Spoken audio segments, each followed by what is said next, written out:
minutes. Thank you. Thank you, Chairman Westerman. Yahweh. Mr. Chairman and distinguished members, thank you for inviting President Gabua or a designee to this important hearings.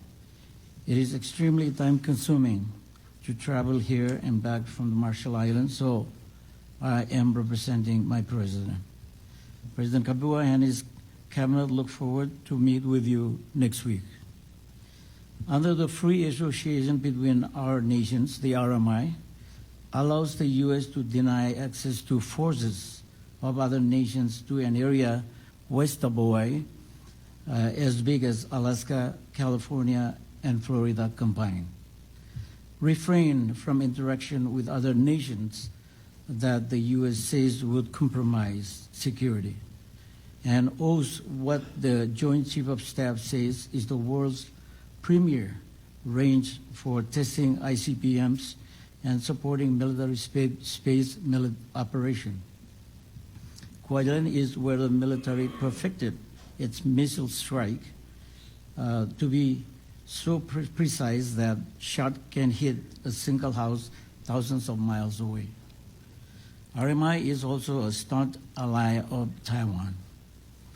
During the U.S. administration of our islands, we also served U.S. strategic interests worldwide by the U.S. using our islands for most of all of its atmospheric nuclear bomb tests. The U.S. perfected its nuclear weapon in our islands. It also sent radioactive waste from tests in Nevada to our islands. The detonation in our island were equivalent to 1.7 Hiroshima bomb every day for 12 years. The radioactive iodine was 42 times that in Nevada and 150 times that from Chernobyl. The U.S. Senate has just passed legislation to expand the Radiation Exposure Compensation Act to cover the health problem from the Marshallese test, or from the Marshall test, but only for residents of Guam. At the same time, the U.S. only recognized that 4 of our 29 atolls were affected. Before the U.S.'s biggest bomb test ever at Bikini, U.S.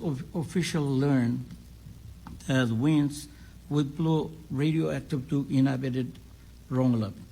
They went ahead anyway. 70% of the children under 10 developed thyroid tumors. Several women from Rongelap and Woodruff gave birth to babies without spines. Other babies were stillborn or born without limbs on the atoll that U.S. has not recognized they were contaminated. The people of Bikini, anywhere that where I'm from, Rongelap and Woodruff, were forced to leave their islands, but resettled based on U.S. assurance it was safe, only to find out years later that no local food could be safely consumed due to high level of radiation. So some of the islands of Bikini and Enweather were favorized. Many others remain unsafe for habitations or local source today. The U.S. administers us in trust for the UN. When the Security Council expressed concern about plans to test at Enuidak, President Truman wrote, and I quote, "The Enuidakis will be accorded all constitutional rights of the citizen under the Constitution and will be dealt with as wards, for whom this country has special responsibility," end quote. The settlement for the Marshallese, many of whom have been exiled from home for most of the century, is a fraction of the billion paid to compensate Americans who live hundreds of miles from Nevada test. The sad fact is that the U.S. has fallen far short, treating us equally fairly and consistently with the compact. The RMI highly value our free association and want it to continue. Unresolved problems from the nuclear tests and radioactive waste is a serious irritant in our relations and has the potential for being exploited by China. The compact agreement would not solve the issue, but it would be an important step in doing so. Thank you, Im Kumoldada. Thank you, Minister Adding, and thank you to all the witnesses for your testimony. Minister Adding, I do have a large Marshallese population in my home state of Arkansas, and really enjoy getting to interact with those folks when I'm back home. That concludes our witness testimony. We're now going to move to our member questions. Each member will be recognized for 5 minutes, and we're going to start with the gentleman from Colorado. Mr. Lamborn, you're recognized for 5 minutes.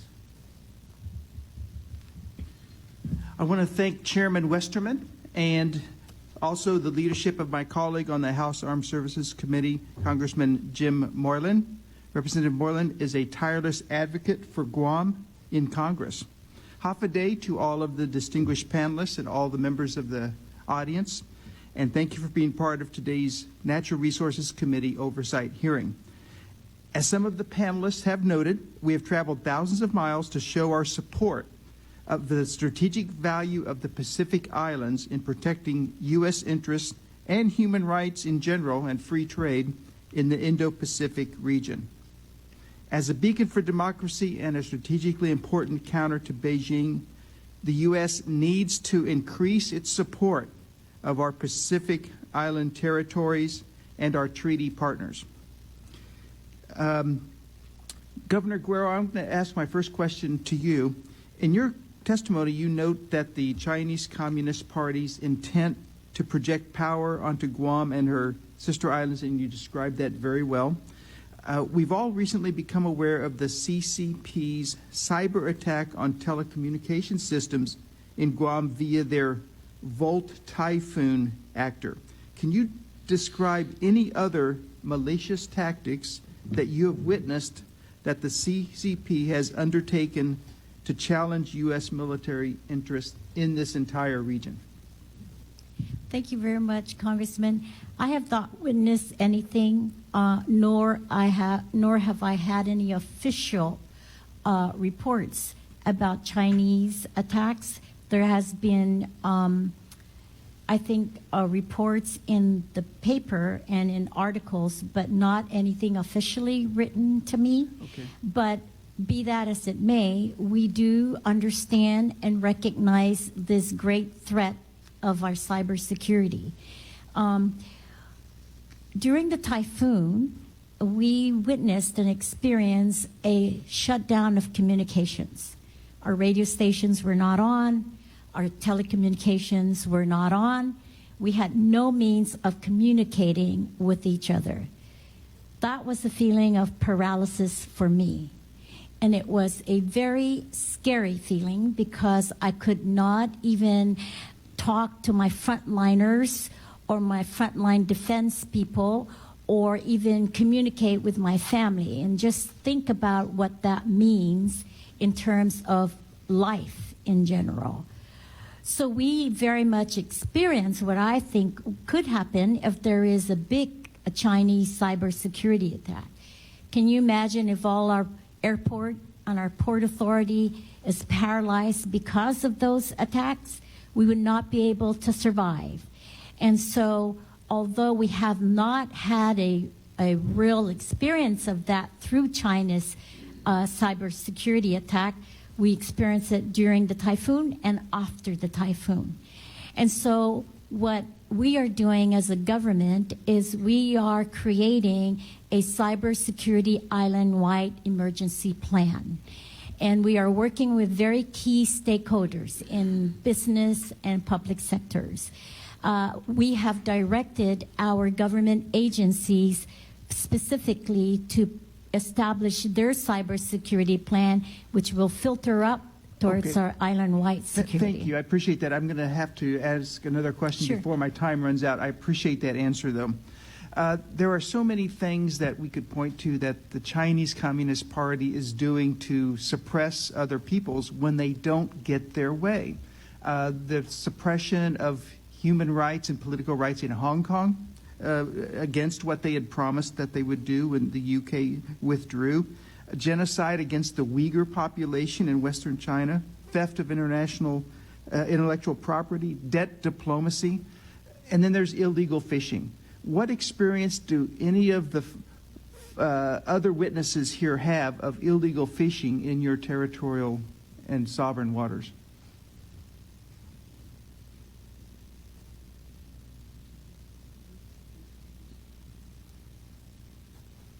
Thank you, Congressman Lamborn.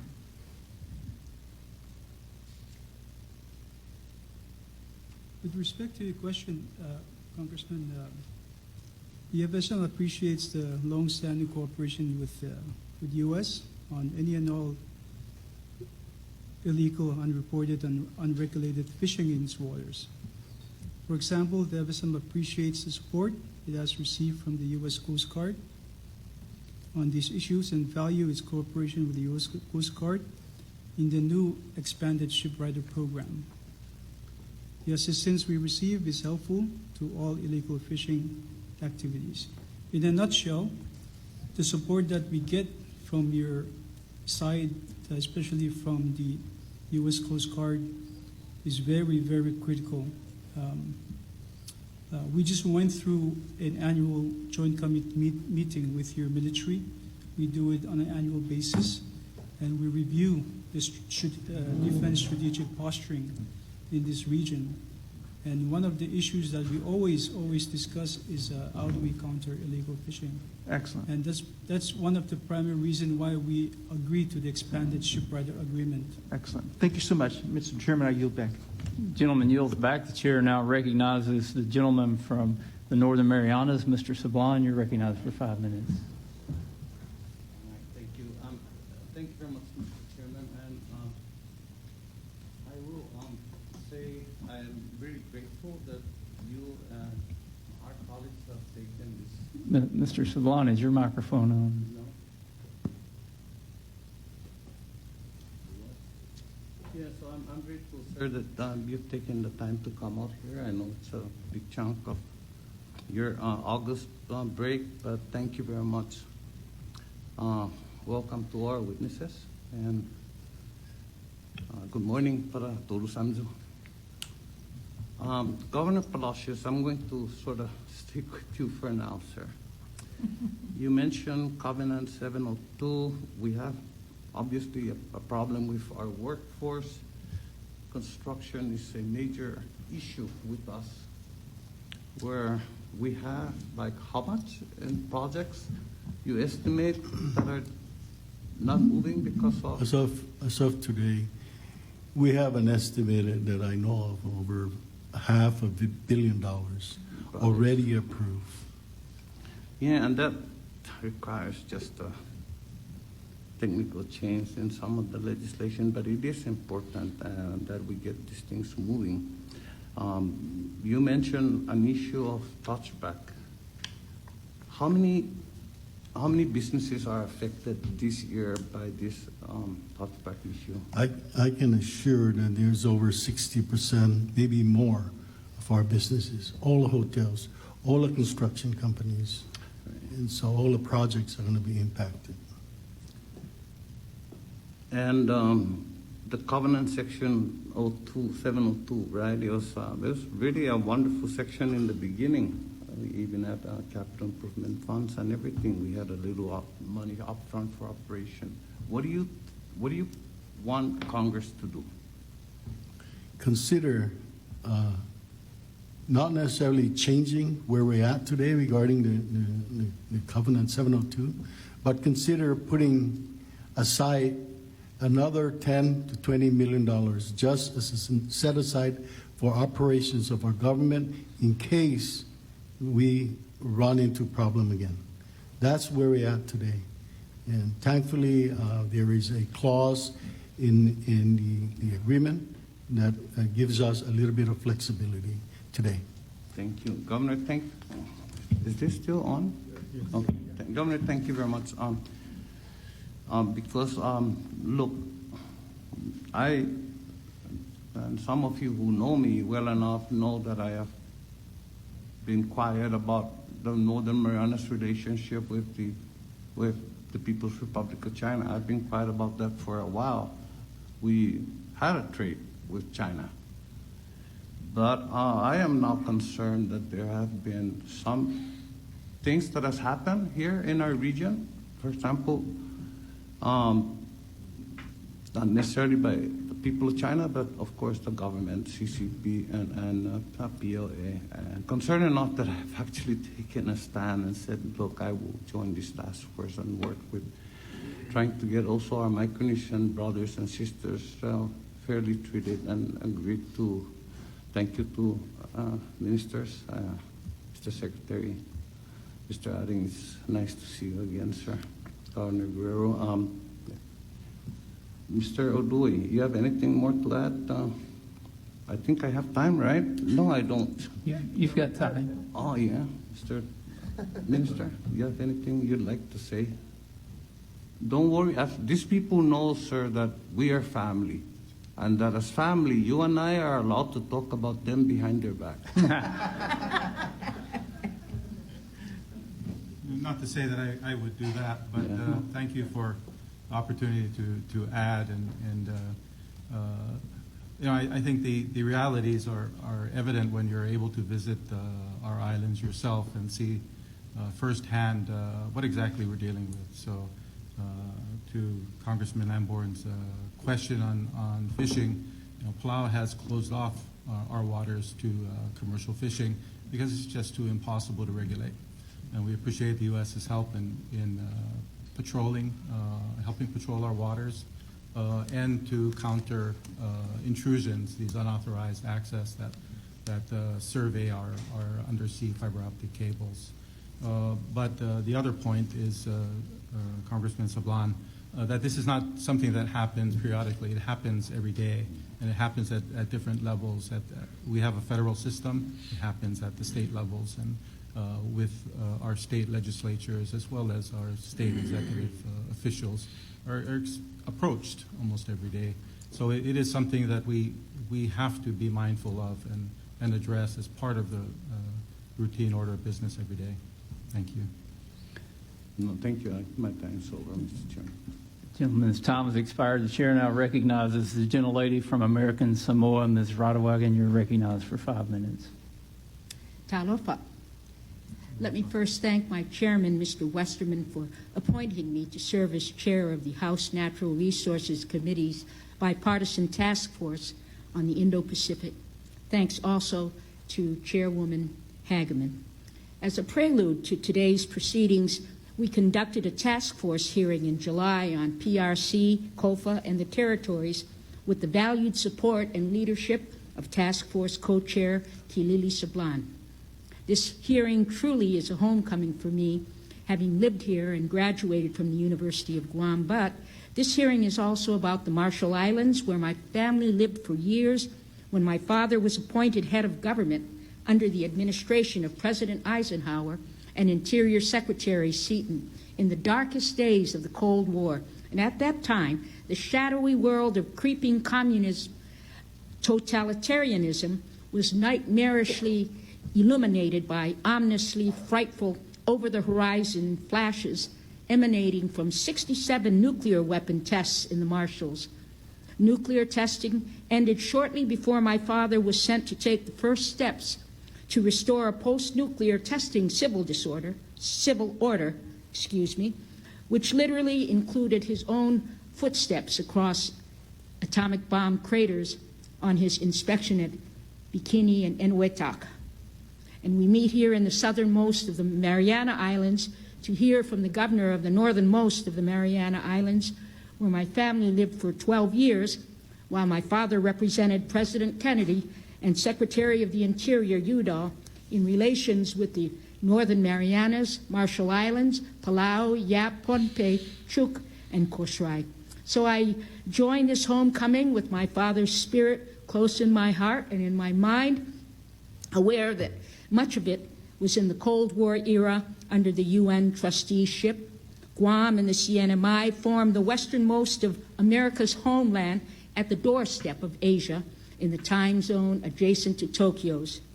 We are here as a committee because Guam and CNMI truly are the northern keystones in the architecture of what since 1945 has been mostly a free and open Pacific.